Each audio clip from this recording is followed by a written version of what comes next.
Swastiastu. Assalamualaikum warahmatullahi wabarakatuh. Shalom, namo buddhaya, dan salam sejahtera bagi kita semua. Sebelumnya, perkenalkan, nama saya Christopher Gandhi Santana dengan NIM 230951108. Jadi, di sini saya akan membahas atau mempresentasikan terkait penyakit antraks pada sapi. Baik, sebelum saya membahas lebih lanjut terkait penjelasan yang akan saya bahas, terlebih dahulu saya akan menyebutkan terkait pokok bahasan yang akan saya bahas. Yang pertama yaitu tentang pengertian penyakit antraks. Yang kedua ada penyebab penyakit antraks. Yang ketiga ada gejala klinis. Yang keempat ada cara penularan atau infeksi pada sapi. Yang kelima ada diagnosis laboratorium. Yang keenam ada pencegahan dan pengendalian penyakit antraks. Yang ketujuh ada studi kasus. Dan yang terakhir ada kesimpulan. Baik, yang pertama yang saya akan bahas yaitu tentang pengertian dari penyakit antraks. Jadi, penyakit antraks itu merupakan suatu penyakit infeksi menular akut yang termasuk salah satu dari penyakit zoonosis. Jadi penyakit ini banyak dibicarakan di Indonesia, terutama pada saat menjelang Hari Raya Idul Adha, karena penyakit ini berkaitan erat dengan hewan ternak, terutama pada sapi. Jadi penyakit antraks ini disebabkan oleh bakteri Bacillus anthracis yang merupakan suatu bakteri yang mempunyai kemampuan membentuk endospora, yaitu suatu bentuk pertahanan diri bagi bakteri, sehingga menyebabkan bakteri ini sulit dieradikasi. Jadi penyakit ini tergolong penyakit kuno, ada sejak tahun 1850 Delphinea dan Reyer serta Polleder pada tahun 1855 telah menemukan bakteri Bacillus anthracis dari jaringan hewan yang mati akibat penyakit antraks. Pada tahun 1857,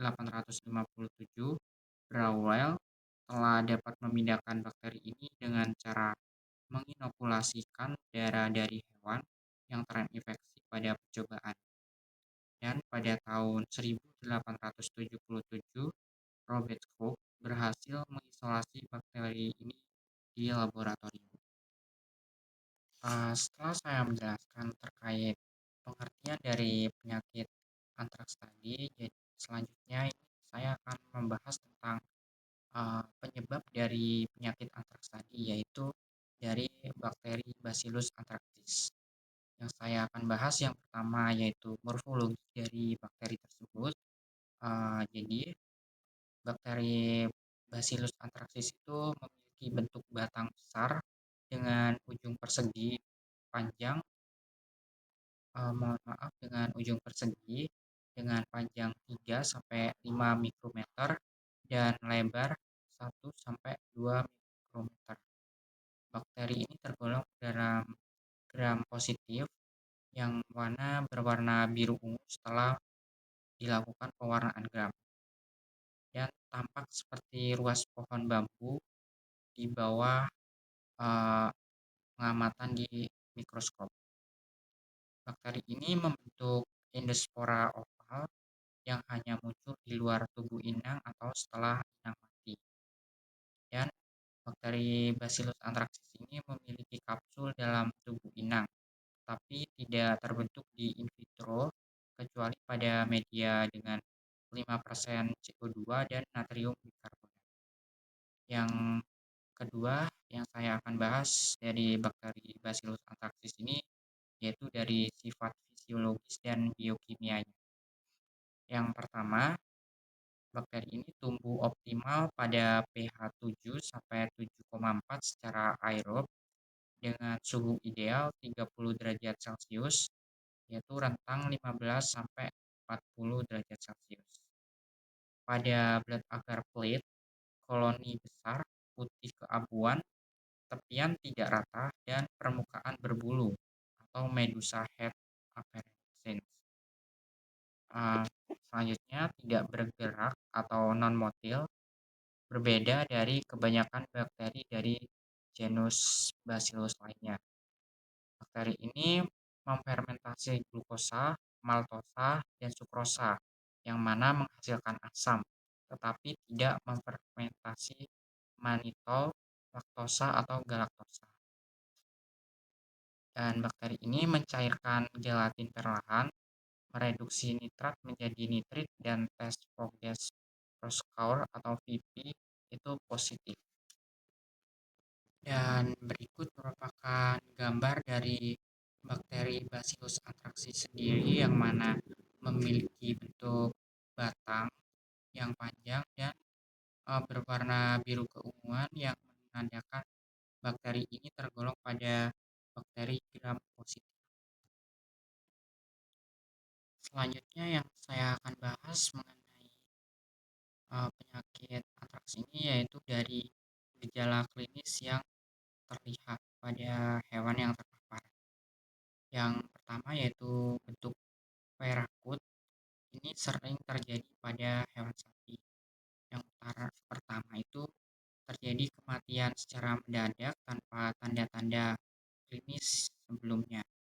Yang kedua, pendarahan dari lubang alami tubuh seperti pada hidung, mulut, anus, dan vagina setelah terjadinya kematian.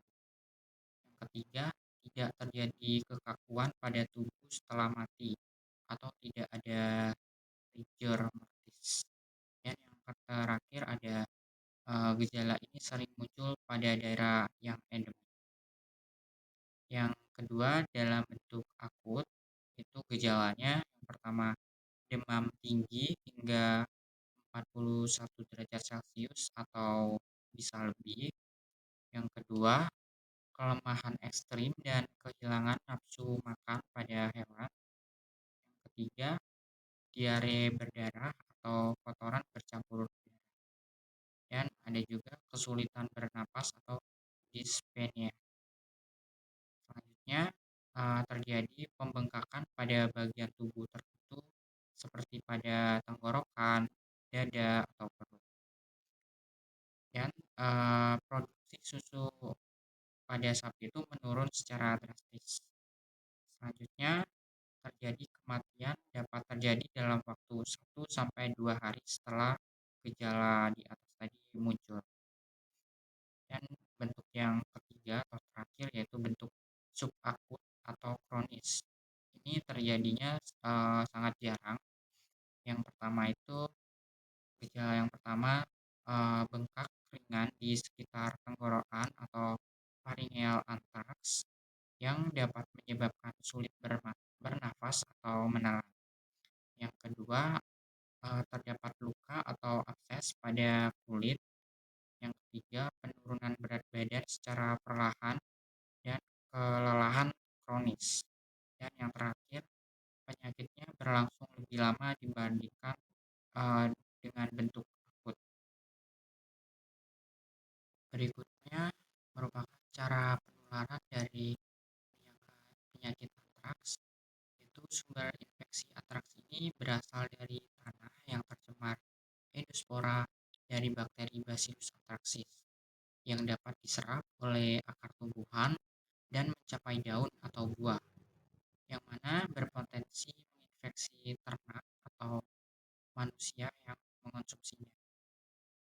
Selain itu, bangkai ternak yang telah terinfeksi juga menjadi sumber infeksi dengan miliaran endospora bakteri yang terdapat dalam darah dan organ tubuh dari penderita, terutama pada keadaan septisemia.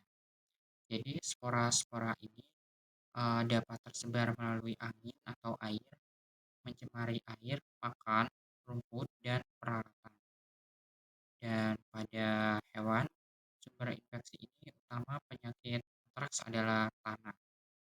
Jadi selama masa akhir dari penyakit ini pada hewan, bakteri vegetatif Bacillus anthracis akan keluar dalam jumlah yang banyak bersama darah penderita melewati lubang-lubang kumla alami, misalnya pada telinga, hidung, dan anus.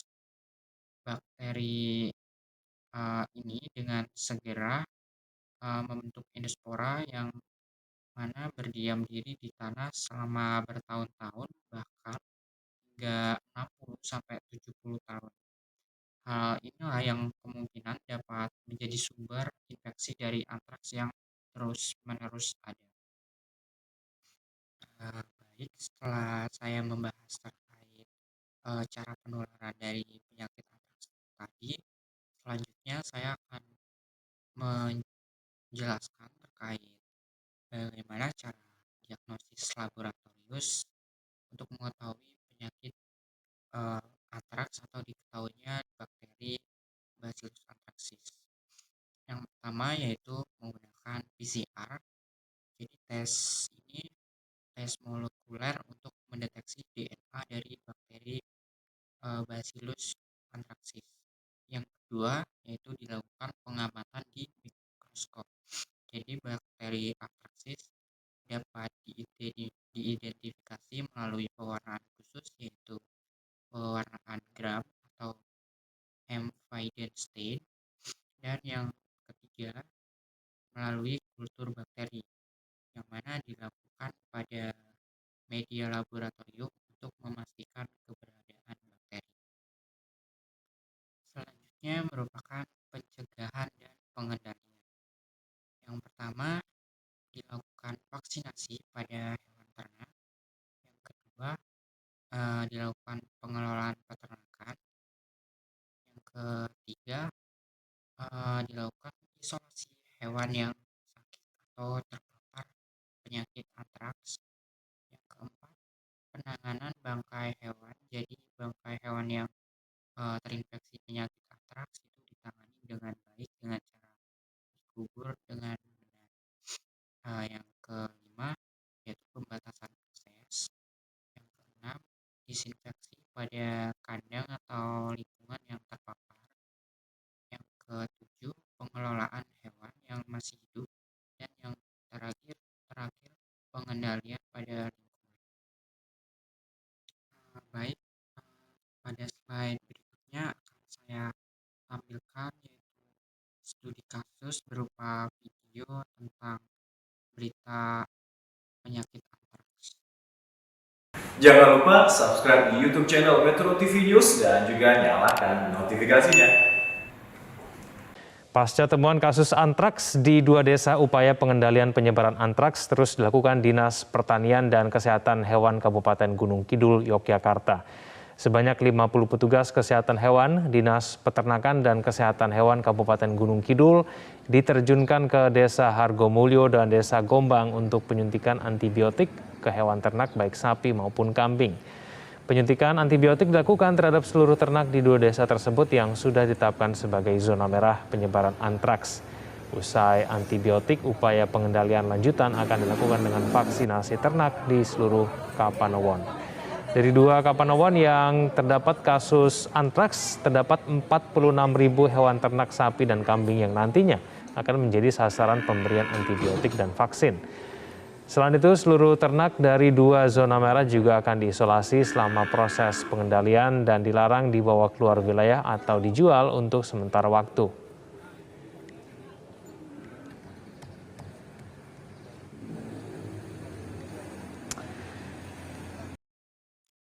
Setelah saya membahas terkait penyakit antraks tadi, izinkan saya untuk membacakan kesimpulan pada pembahasan atau presentasi saya pada hari ini.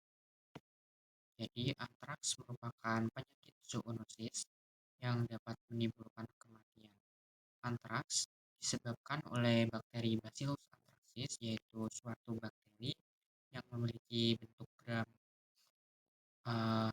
batang gram positif yang dapat membentuk endospora.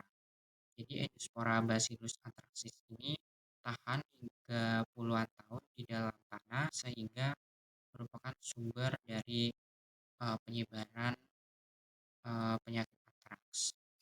Jadi pencegahan infeksi antraks ini dapat dilakukan dengan cara menghindari kontak dengan hewan tersangka beserta produknya serta melakukan vaksinasi pada ternak yang rentan serta memusnahkan bangkai hewan penderita. Baik, mungkin itu saja yang bisa saya sampaikan terkait presentasi saya mengenai penyakit antraks. Saya mohon maaf apabila terdapat